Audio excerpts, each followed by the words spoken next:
अस्सलाम वालेकुम dear students, क्या हाल। उम्मीद है खैरियत से होंगे और आप लोगों की टेस्ट की तैयारी भी बहुत अच्छी जा रही होगी। मैं ज़ीशान अहमद आप सबको वेलकम कह रहा हूँ अपने यूट्यूब चैनल के ऊपर। आज हमारा जी हमने नया चैप्टर स्टार्ट करने हैं, नेम है थर्मोडाइनामिक्स। डियर स्टूडेंट्स, थर्मोडाइनामिक्स के अंदर थोड़े से टॉपिक शामिल हैं डिकेड के, लेकिन इसकी मीनिंग को ज़रा समझते हैं। ये दो लफ्ज़ों से मिलकर बना हुआ है। थर्मो को ज़रा आप समझें तो ये लफ्ज़ है थर्मो। थर्मो मतलब डियर स्टूडेंट हीट के हैं। डायनामिक्स मीन्स मोशन के। तो इस चैप्टर में दर हकीकत में हम क्या देखने वाले हैं जी, हम जी इसके अंदर देखने वाले हैं ट्रांसफर ऑफ हीट के बारे में। किसके बारे में?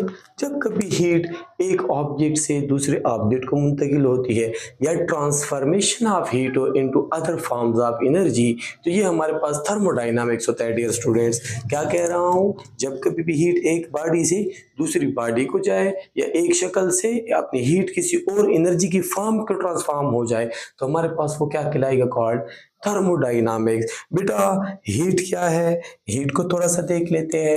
हीट के कॉन्सेप्ट को थोड़ा सा लेते हैं जी।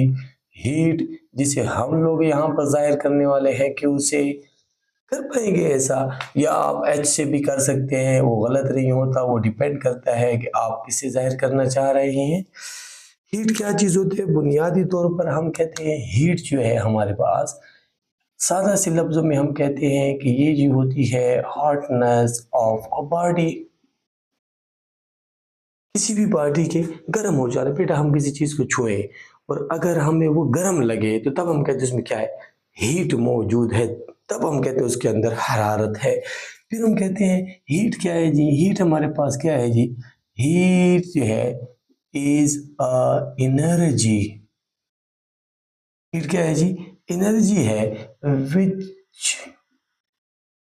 Transfer from one body to another body. कब? व्हेन बॉडीज जो है आर इन थर्मल कांटेक्ट। बेटा हीट क्या है? एक एनर्जी है जो एक बॉडी से दूसरी बॉडी को जाती है। कब? शर्त यह है कि जब ऑब्जेक्ट किस में हो? थर्मल कांटेक्ट में हो। थर्मल कांटेक्ट कहते हैं डियर स्टूडेंट्स कि जैसे तैसा हो, ट्रांसफर ऑफ हीट हो रहा हो। ऑब्जेक्ट ज़रूरी नहीं है कि फिजिकली टच करें। फिजिकली टच करना ज़रूरी नहीं होगा थर्मल कांटेक्ट में।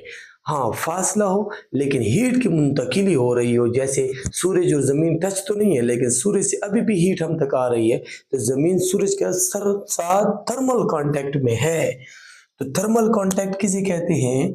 थर्मल कांटेक्ट डियर स्टूडेंट्स हमारे पास हो जाता है कि जिसमें क्या हो, हम कहते हैं बॉडीज जो हैं इसमें ट्रांसफर ऑफ हीट हो from one body to another. जब कभी ऐसा हो रहा हो तो इसे हम कहते हैं थर्मल कांटेक्ट। और एक होता है डियर स्टूडेंट थर्मल एक्विलिब्रियम। अब इसमें और उसमें फर्क है जी। थर्मल एक्विलिब्रियम हम तब कहते हैं कि ऑब्जेक्ट जो होंगे जिसमें क्या ना हो, जिसके अंदर dear student no transfer of heat अगर हो, तो तब हम कहते हैं क्या हो रहा है? थर्मल एक्विलिब्रियम है।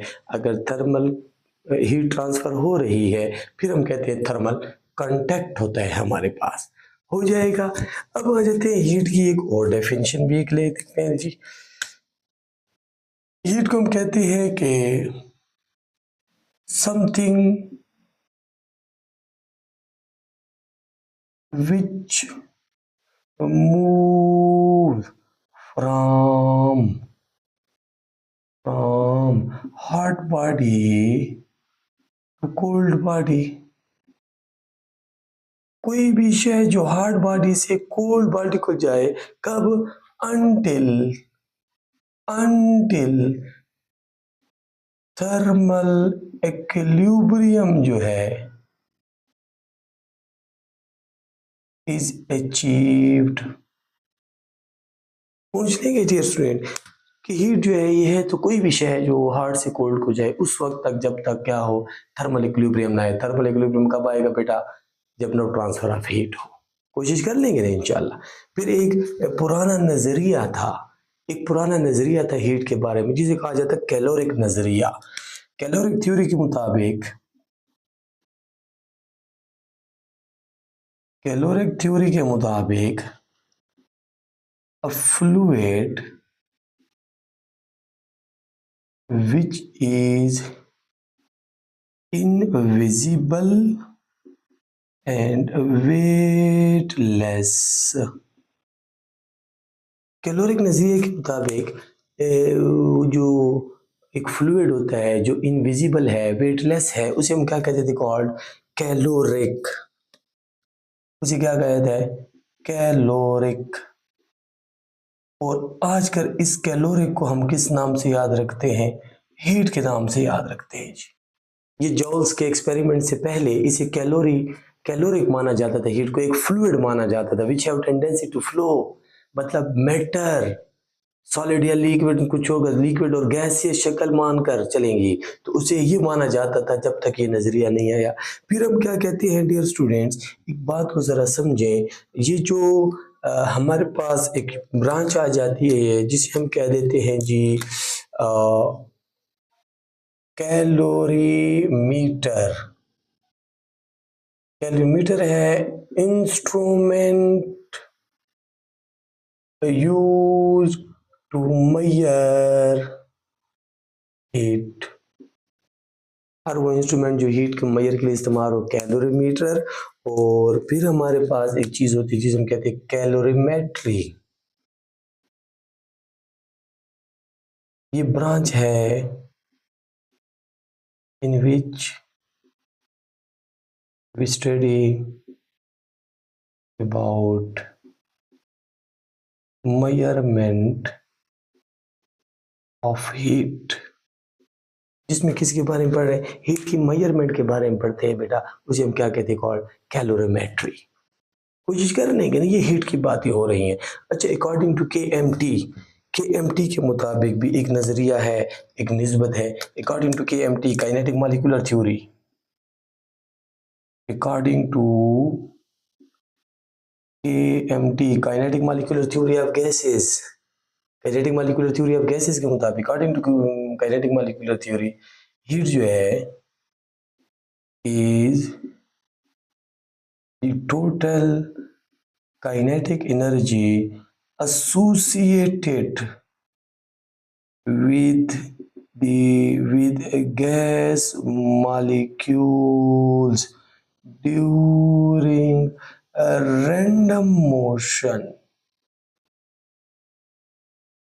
ये भी total kinetic energy of gas molecules of the body जो क्या हों जी, रैंडम मोशन में हो, तो जो टोटल एनर्जी हम करते हैं उसे क्या कहा जाता है डियर स्टूडेंट? हीट कहा जाता है।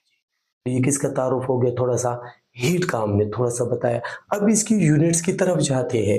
हीट की पैमाइश हम किस चीज़ों से करते हैं? या ऐसे कभी भी आपसे मैं ऐसे पता करूं कि हीट की फ्लो की काज क्या है, हीट क्यों फ्लो करती है, तो आपने मुझे बताना है। ये टेम्परेचर बयान करने के बाद काज लिख दूंगा ताकि आपको याद रहे। फिर हम आ जाते हैं यूनिट्स ऑफ हीट के ऊपर। थोड़ा सा डियर यूनिट्स ऑफ हीट देखें जी। तो हमारे पास एक होती है जी, हमारे पास एक यूनिट इसकी होती है जॉल।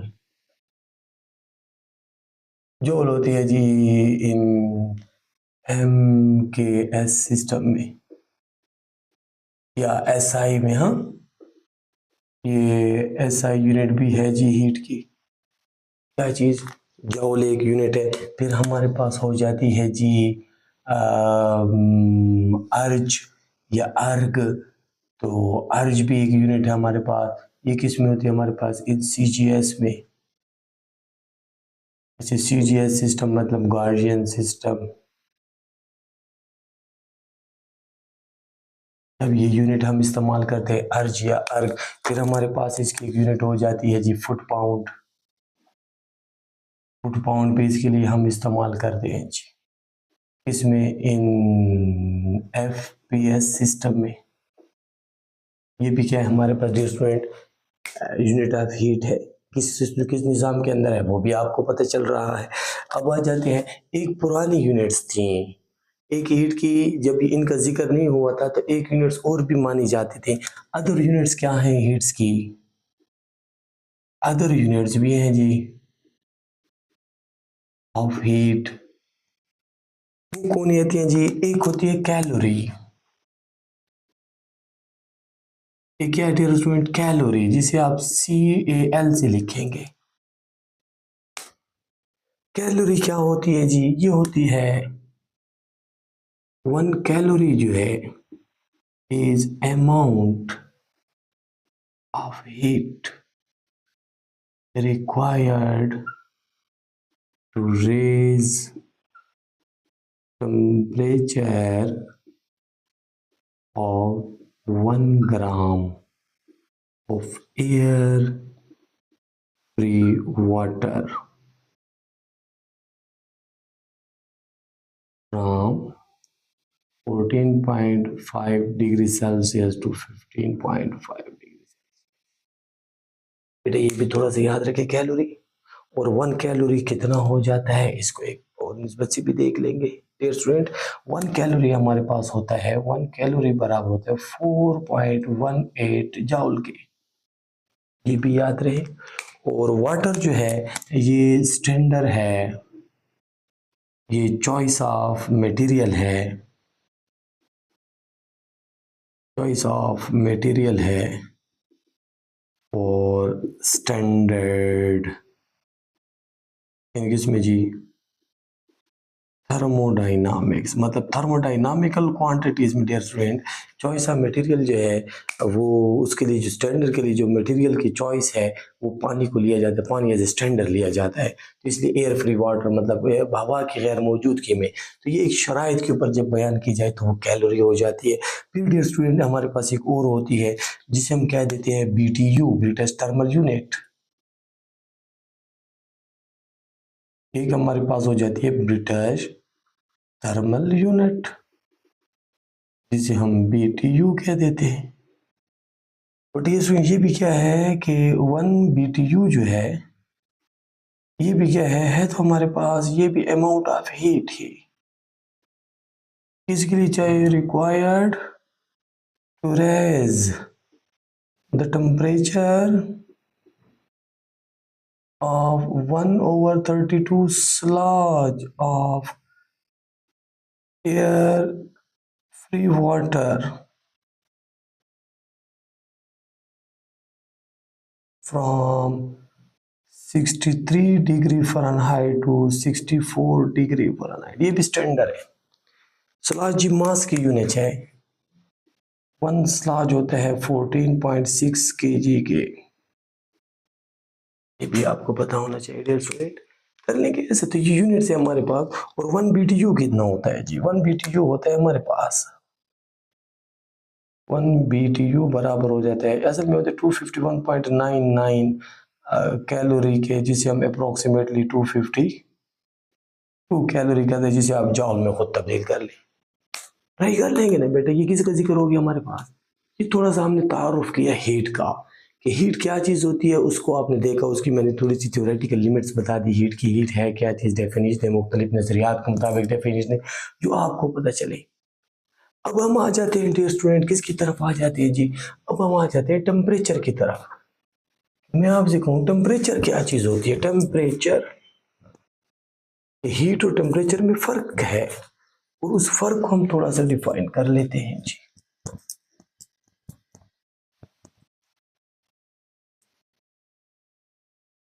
वो फ़र्क है जी हमारे पास, आ जाते हैं किसकी तरफ जी? आप टेम्परेचर की तरफ।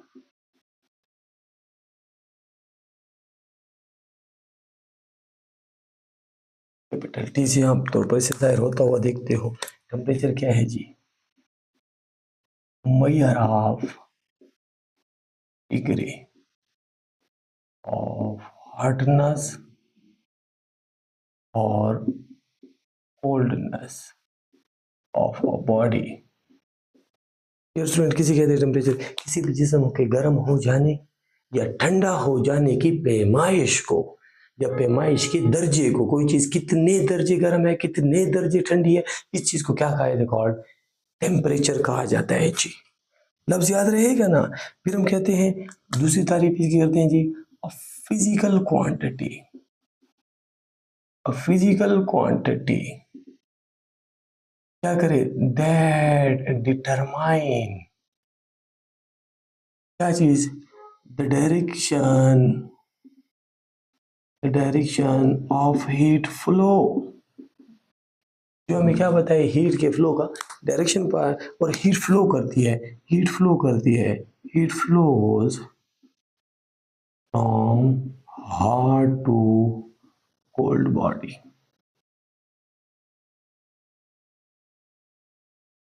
हीट कहाँ फ्लो करती है डियर स्टूडेंट्स? हार्ट से कोल्ड बॉडी को जाती है, हीट का फ्लो है। ये कौन डिटरमाइन करता है जी? टेम्परेचर।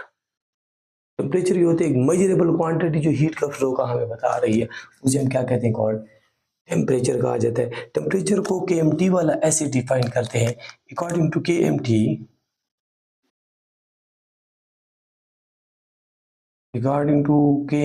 केएमटी के मुताबिक the average kinetic energy associated with the random motion of molecules of gas determine the temperature। जो किसको डिटरमाइन करते हैं जी? टेम्परेचर को। फिर बोल्ट्जमैन लॉ आ गया डियर स्टूडेंट। बोल्ट्जमैन ने बताया, ये याद रखें, टेम्परेचर का जो है वो डायरेक्ट ताल्लुक होता है dear student average kinetic energy के साथ। ये जहन में होना चाहिए, एवरेज काइनेटिक एनर्जी के साथ कैसे ताल्लुक टेम्परेचर का? डायरेक्ट ताल्लुक होता है। और ये याद रखें, कॉज ऑफ हीट फ्लो जो है, कॉज ऑफ हीट फ्लो, मैं कहूँ हीट क्यों फ्लो करती है, हीट फ्लो क्यों करती है, तो डियर स्टूडेंट मुझे बताना है जी कि वो डेल्टा टी होता है, मतलब टेम्परेचर डिफरेंस होता है जी। टेम्परेचर डिफरेंस जो है वो रिस्पॉन्सिबल है किसके लिए जी? हीट के फ्लो के लिए। याद रहेगा ना, हीट फ्लो क्यों करती है? जब कभी टेम्परेचर डिफरेंस होता है तो जी हीट फ्लो करती है। तो हम ऐसे भी कहते हैं कि एमटी के मुताबिक हीट क्या भी है? The average kinetic energy of the molecules random motion of the body determine करती है किसको जी? हीट को। और बोल्ट्जमैन लॉ भी बताऊंगा, बोल्ट्जमैन लॉ के मुताबिक भी डियर स्टूडेंट हम थोड़ा जोर से देख लेंगे, कोशिश कर लेंगे इंशाल्लाह। अब जरा देखिए ना, इससे हम एक छोटा सा अपने लिए एक ताल्लुक बना लेते हैं कि अगर मैं कहूँ कि टेम्परेचर डिफरेंस देख रहे हैं हम लोग,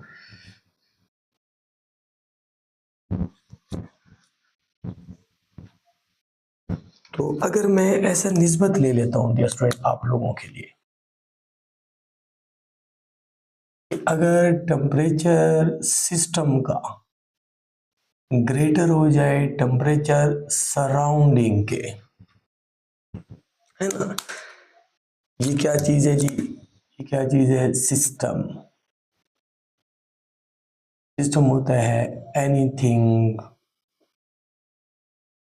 under observation.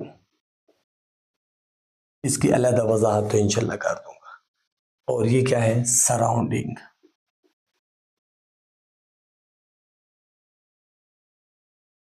Everything other than system. System को छोड़कर बाकी सारी चीजें क्या कहलाती है स्टूडेंट? बड़ा जिस चीज के बारे में आप पढ़ रहे हो ना वो सिस्टम, मतलब आपने पानी को लिया है बर्तन में, आप पानी के बारे में पढ़ रहे हो तो पानी बिहेव एज अ सिस्टम, उसको छोड़कर बाकी सारी चीजें सराउंडिंग। बेटा अब जब ऐसी कंडीशन आ जाए, ऐसी कंडीशन आ जाए कि इसका टेम्परेचर ज्यादा है और इसका कम है, जिसका टेम्परेचर ज्यादा वो behave as a hot body, है ना, और ये behave as a cold body. ठीक हो गया। और हीट कहाँ जाती है? हीट कहाँ जाती है? हार्ड से कोल्ड को मतलब हार्ड से जाती है किसकी तरफ जी, कोल्ड की तरफ। तो इसका मतलब है कि सिस्टम में होगा हीट लॉस और इसके अंदर हो रहा होगा हीट गेन। लफ्ज याद रहेगा ना। तो मतलब सिस्टम जब वो हीट को लॉस कर रहा है तो सिस्टम की जो हीट है उसमें तो लॉस हो रहा है।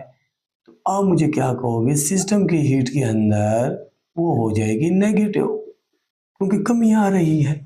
अगर कमी हो रही है तो सिस्टम जो है वो हीट को निकाल रहा है, तो ये एक तरह का एंडोथर्मिक प्रोसेस हो रहा है, एंडोथर्मिक। बेटा कोशिश कर लेंगे ना। और अगर मैं इसको उल्टा मान लूं, अगर मैं इसको उल्टा मान लूं इस केस को, टेम्परेचर सिस्टम का वो लेस देन हो गया टेम्परेचर सराउंडिंग के, फिर तो इधर हीट क्या होने वाला है जी, ये तो हीट को गेन कर रहा है और ये हीट को लॉस कर रहा है। अगर ये गेन कर रहा है तो इसकी हीट का चेंज पॉजिटिव। सिस्टम सिस्टम की पॉजिटिव है तो बेटा सॉरी, ये तो हीट को रिलीज कर रहा है, लॉस मीन्स रिलीज। तो क्या ये एब्जॉर्ब कर रहा है सिस्टम, सिस्टम क्या कर रहा है, एमिट कर रहा है। तो एमिट वाले को तो बेटा एक्सो नहीं कहते और एंडो, तो ये नहीं हो कि हीट को एब्जॉर्ब करना, एंडोथर्मिक। लफ्ज याद रहेगा। हीट गेन हो रही है तो मतलब एब्जॉर्प्शन ऑफ हीट हो रहा है, उधर लॉस ऑफ हीट हो रहा है, हीट की कमी आ रही है। कर लेंगे। अगर इन दोनों का टेम्परेचर हो जाए बराबर, मतलब क्या हो जाए, टेम्परेचर सिस्टम का बराबर है टेम्परेचर सराउंडिंग के, इधर होगा नो हीट ट्रांसफर। हीट का क्या नहीं होगा, ट्रांसफर नहीं होगा, तो फिर तो होता है जी हमारे पास थर्मल इक्विलिब्रियम। क्या होता है बेटा, थर्मल इक्विलिब्रियम हो जाता है। लफ्ज याद रहे ना। अच्छा, इसके अंदर अगर हम देखें तो ब्रांच जिसमें हम पढ़ते हैं उसे कहते हैं थर्मोमेट्री। थर्मोमेट्री क्या है, जिसमें हम पढ़ते हैं branch in which we study, जिसमें हमने पढ़ना है मेजरमेंट ऑफ टेम्परेचर के बारे में। टेम्परेचर की मेजरमेंट के बारे में पढ़ रहे हैं तो वो क्या बन जाती है, थर्मोमेट्री। क्या बन जाती है जी, थर्मोमेट्री। और थर्मोमीटर, जरा स्टूडेंट, थर्मोमीटर इंस्ट्रूमेंट होगा यूज टू मेजर कौन जी, टेम्परेचर। हो जाएगा टेम्परेचर की बीमारी जिस डिवाइस से की जाए तो उसे क्या कहते हैं स्टूडेंट, थर्मोमीटर। तो ये किसका जिक्र आ गया हमारे पास, टेम्परेचर का, टेम्परेचर का। अब देखिए इसकी यूनिट्स को थोड़ा सा देख लेते हैं, टेम्परेचर की यूनिट्स को देख लेते हैं जी। टेम्परेचर की क्या यूनिट्स हैं डियर स्टूडेंट, उसको जरा देखें तो वो तो बड़ी मशहूर ज़माना है जी। ऐसा यूनिट क्या है उसकी, सिस्टम इंटरनेशनल वाली क्या है जी, केल्विन, फिर डिग्री सेल्सियस, डिग्री फ़ारेनहाइट। हाँ, अगर आप उसकी यूनिट्स को देते हैं तो ये भी आपको पता है डियर स्टूडेंट्स, यूनिट्स ऑफ क्या, टेम्परेचर। एक होती है जी केल्विन कैपिटल के, दूसरी हो जाती है डिग्री सेल्सियस, तीसरी हो जाती है फ़ारेनहाइट।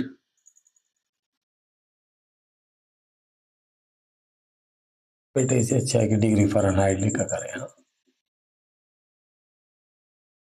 तीन किस्म की यूनिट है, ये CGS वाले इस्तेमाल करते हैं मोस्टली, ये MKS वाले, ये CGS वाले, ये FPS वाले, ऐसे कंसीडर करें। फिर इनका रिलेशन भी है, रिलेशन भी क्या है कि टेम्परेचर ऑन सेल्सियस बराबर होता है टेम्परेचर ऑन केल्विन स्केल -273। ये टेम्परेचर स्केल रिलेशन लिख रहा हूँ।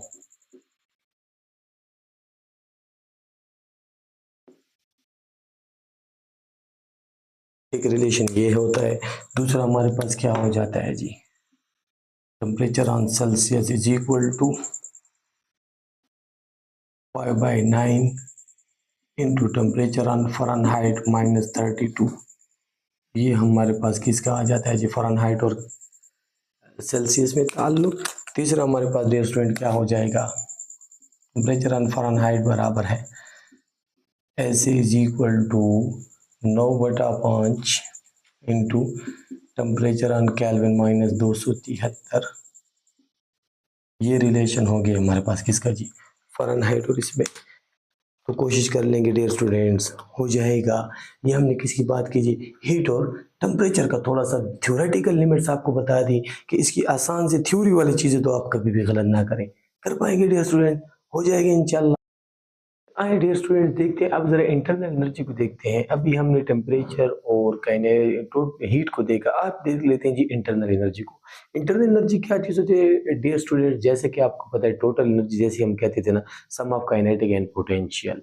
ऐसे मॉलिक्यूल्स की अगर हम टोटल एनर्जी कर लें in terms of intermolecular forces की वजह से, जो काइनेटिक भी हो और पोटेंशियल भी हो, उसे हम क्या कहते हैं, called internal energy. Internal energy क्या है जी, sum of translational, vibrational, rotational, kinetic energy and potential energy due to intermolecular forces। सारे के सारे dear student, kinetic, translational, vibrational, rotational और साथ में कौन सी, पोटेंशियल एनर्जी। और डियर स्टूडेंट ये जरा बात जहन में रखे ना, ये जो कंडीशन है ना इसकी, ये वाली कंडीशन डियर स्टूडेंट्स, ये हमारे पास है जी फॉर रियल गैसेस।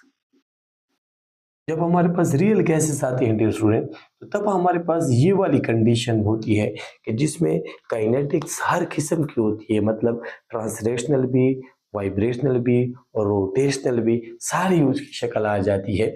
और जब हम डियर स्टूडेंट्स बात करते हैं आइडियल गैस की, ये बड़ा सीखने वाली बात है कि आइडियल गैस जो होती है, ये होता है फॉर आइडियल गैस। ये जो शर्त है ये किसके लिए है जी, फॉर आइडियल गैस। अगर आइडियल गैस हो तो उसकी इंटरनल एनर्जी सिर्फ काइनेटिक एनर्जी ट्रांसलेशनल होती है। डियर स्टूडेंट ये याद रखना है, उसमें पोटेंशियल एनर्जी जो होती है आइडियल गैस के लिए, वो कितनी मानी जाती है जी, 0 मानी जाती है। ये जरा जहन में रखें, सिर्फ और सिर्फ कौन सी ली जाती है उसके लिए जी, काइनेटिक एनर्जी, और वो भी ट्रांसलेशनल। उसमें बात की समझ आ रही है ना, आइडियल गैस के लिए शराइतें सिर्फ ट्रांसलेशनल होती और कोई नहीं होती। फिर इंटरनल एनर्जी किसका फंक्शन है, हम कहते हैं ये सिर्फ और सिर्फ टेम्परेचर का फंक्शन है, टेम्परेचर पर डिपेंड करती है। टेम्परेचर बढ़ाओगे काइनेटिक एनर्जी बढ़ेगी, काइनेटिक एनर्जी बढ़ेगी तो इंटरनल एनर्जी बढ़ेगी, गैसेस की, मॉलिक्यूल्स की। हाँ, तो internal energy only depends upon temperature. एक बात ऐसी बता दी, internal energy similar to the gravitational potential energy. ये किसकी तरह का एक हम शक्ल चीज है जी, ग्रेविटेशनल पोटेंशियल एनर्जी की तरह की एक चीज हो गई, हो जाएगी इंशाल्लाह। तो ये हमारे पास थोड़ा सा तारुफ किसका आ गया जी, इंटरनल एनर्जी का। ये स्टेट वेरिएबल है या स्टेट फंक्शन है, ये फिर बाद में देखेंगे जब उनको हम पढ़ने वाले हों। अब आ जाते हैं डियर स्टूडेंट्स, आप लोगों ने अगर थोड़ा सा याद हो, kinetic molecular theory of gases, जिसकी एक पास्चुलेट है, फिर एक मैथमेटिकल कैलकुलेशन है। उस कैलकुलेशन से बोल्ट्जमैन लॉ निकला था।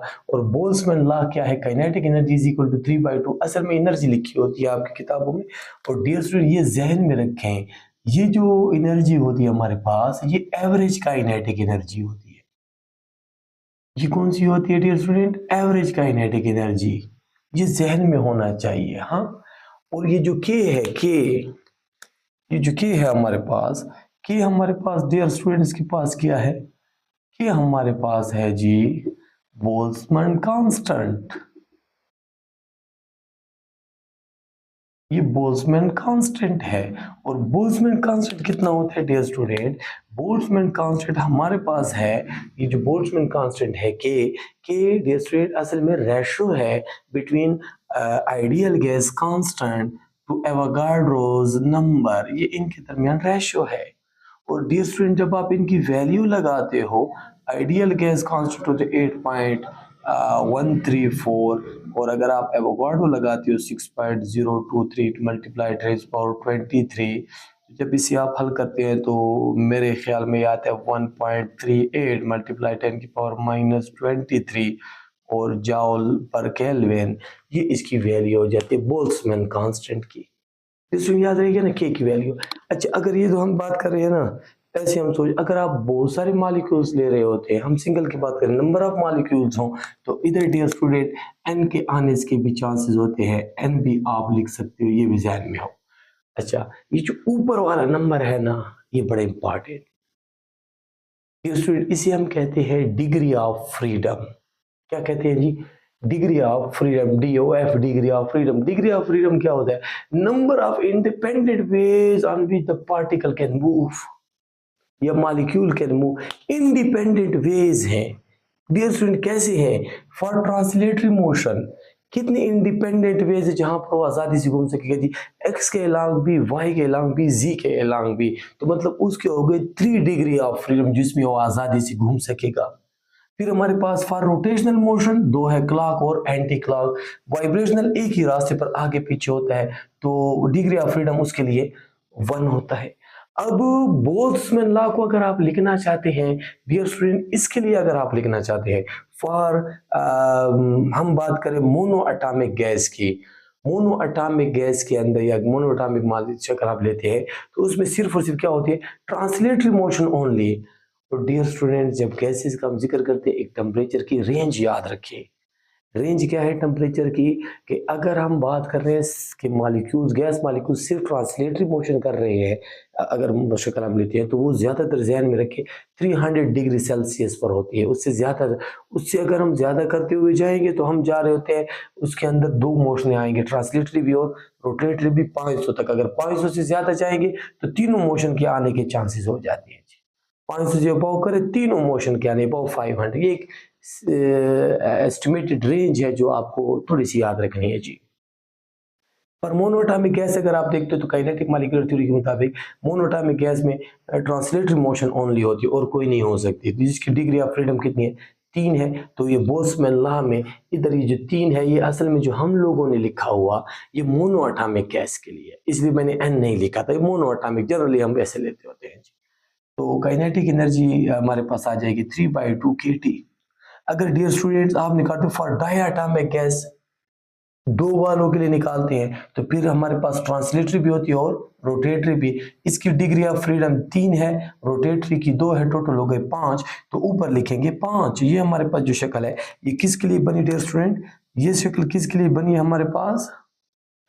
ये बनी है जी डियर स्टूडेंट किसके लिए जी? फॉर डायटोमिक के लिए।